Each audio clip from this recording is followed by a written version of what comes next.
Ever found a message in a bottle on your beach vacation? Variables in JavaScript are like that. They carry information. So let's embark on this coding expedition to learn variables in JavaScript. First up is let. It's like your holiday destination. Today it could be beach. Tomorrow it could be mountains, or even space, that is, if you're Elon Musk.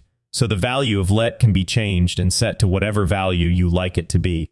And then there is const. Just as the Earth's gravity is a constant 9.8, a const variable is unchanging once it's set. You can't alter it.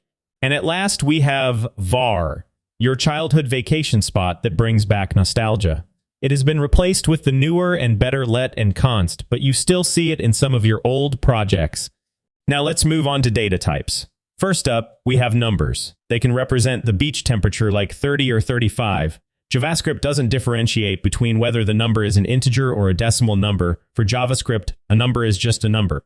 Next, we have strings. They're like the messages on your postcards enclosed in quotes. They can be as short as a hi or as long as your travel diary. After that, we have booleans. It's a simple true or false, like checking if it's sunny at the beach. There are no in-betweens. It's either true or false. JavaScript also has null and undefined. Null represents the intentional absence of any object value. It's like finding an empty bottle on the beach. Undefined, on the other hand, means that a variable has been declared but hasn't been assigned any value yet. It's like finding a bottle, but you don't know what's inside yet.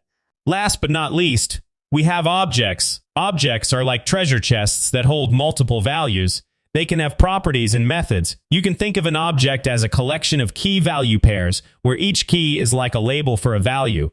And there you have it, folks.